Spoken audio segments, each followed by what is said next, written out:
അസ്സലാമു അലൈക്കും വറഹ്മത്തുള്ളാഹി വബറകാതുഹു. 8ാം ക്ലാസ്സിലേക്ക് ഈ വർഷം പുതുതായി ഇറങ്ങിയ ദുറൂസുൽ ഇസ്ലാമിലെ രണ്ടാമത്തെ പാഠം താരീഖുൽ ബശർ.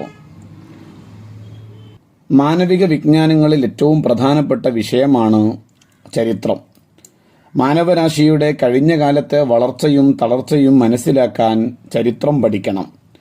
ഭാസുരമായ ഭാവി രൂപപ്പെടുത്താൻ അത് സഹായിക്കും.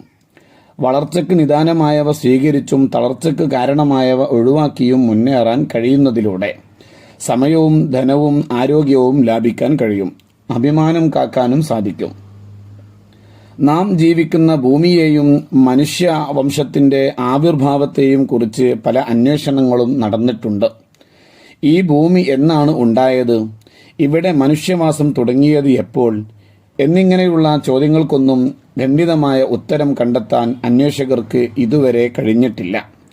എന്നാൽ മാനവരാശിക്ക് ലഭിച്ച അവസാനത്തെ വേദഗ്രന്ഥമായ വിശുദ്ധ ഖുർആൻ ഇതിന് വ്യക്തമായ ഉത്തരം നൽകിയിട്ടുണ്ട്.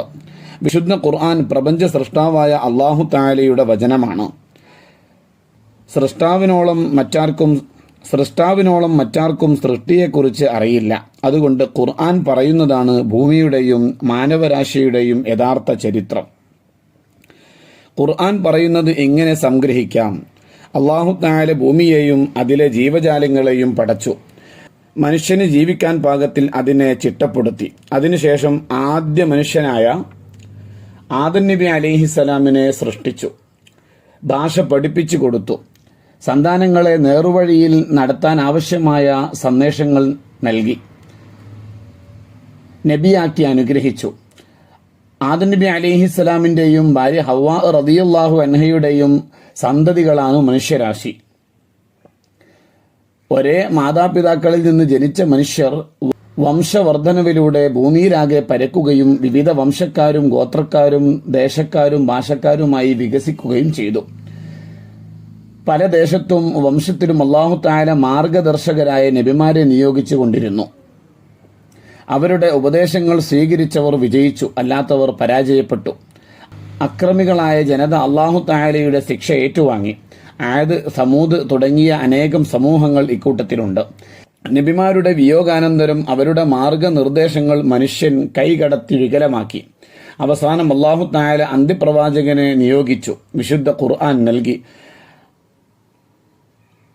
അവതരിച്ച അതേ രൂപത്തിൽ ഖുർആൻ ഇന്നും നിലനിൽക്കുന്നു.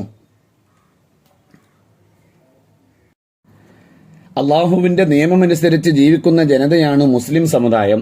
ഈ സമുദായത്തിന്റെ ചരിത്രമാണ് ഇസ്ലാമിക ചരിത്രം. അത് ഒരു ആദർശത്തിന്റെയും മഹത്തായ ഒരു സംസ്കാരത്തിന്റെയും ചരിത്രമാണ്, കേവലം രാഷ്ട്രീയ ചരിത്രമല്ല. എല്ലാ ചരിത്രങ്ങളിലുമെന്ന പോലെ ഇസ്ലാമിക ചരിത്രത്തിലും ഉത്ഥാന പതനങ്ങളുണ്ട്.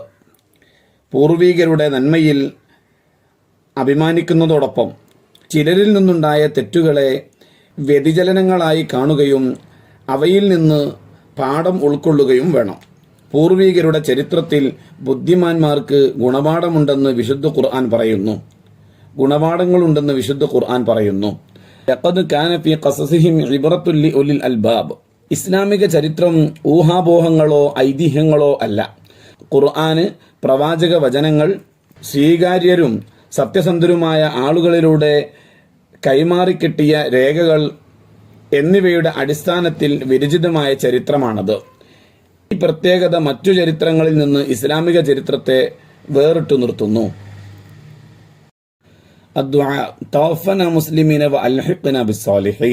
അല്ലാഹുവേ, ഞങ്ങൾ മുസ്ലിമീങ്ങളായി നീ മരിപ്പിക്കണമേ. വഅൽഹിഖ്നാ ബിസ്സാലിഹീൻ, സ്വാലിഹീങ്ങളോട് ഞങ്ങളെ നീ ചേർക്കണമേ. ഈ പാഠത്തിന്റെ തദ്രീബാത്തൊന്ന് പരിശോധിക്കാം, വർക്കുകളൊന്ന് പരിശോധിക്കാം. ഒന്നാമത്തെ വർക്ക് നുജീബു, ഉത്തരമെഴുതാം. 1. മുർസലുകളുടെ മാർഗദർശനങ്ങളിൽ മനുഷ്യർ കൈകടത്തി വികലമാക്കി. ഉദാഹരണങ്ങൾ കണ്ടെത്തുക. യഹൂദ നസാറാക്കൾ അവർക്ക് ഇറക്കപ്പെട്ട തൗറാത്ത്, ഇഞ്ചീൽ എന്നീ കിതാബുകളിൽ അവരുടെ ആവശ്യാനുസരണം കൂട്ടിയും കുറച്ചും കൈകടത്തലുകൾ നടത്തി. 2. ചരിത്രം പഠിക്കുന്നതിന്റെ നേട്ടമെന്ത്? മാനവരാശിയുടെ കഴിഞ്ഞ കാലത്തെ വളർച്ചയും തളർച്ചയും മനസ്സിലാക്കാം. ഭാസുരമായ ഭാവി രൂപപ്പെടുത്താൻ സഹായിക്കും. 3. ഇസ്ലാമിക ചരിത്രത്തിന്റെ പ്രത്യേകതകൾ വിവരിക്കുക. ഇസ്ലാമിക ചരിത്രം ഊഹാപോഹങ്ങളോ ഐതിഹ്യങ്ങളോ അല്ല.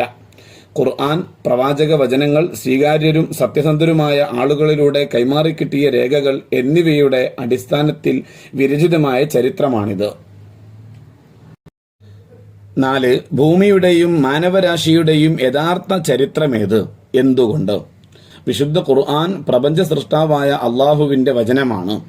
സൃഷ്ടാവിനോളം മറ്റാർക്കും സൃഷ്ടികളെക്കുറിച്ച് അറിയില്ല. അതുകൊണ്ട് ഖുർആൻ പറയുന്നതാണ് മാനവരാശിയുടെയും ഭൂമിയുടെയും യഥാർത്ഥ ചരിത്രം. 5. എന്താണ് ഇസ്ലാമിക ചരിത്രം? മുസ്ലിം സമുദായത്തിന്റെ ചരിത്രമാണ് ഇസ്ലാമിക ചരിത്രം.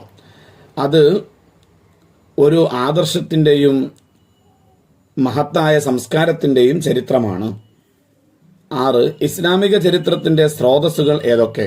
ഖുർആൻ, പ്രവാചക വചനങ്ങൾ, സ്വീകാര്യരും സത്യസന്ധരുമായ ആളുകളിലൂടെ കൈമാറിക്കിട്ടിയ രേഖകൾ.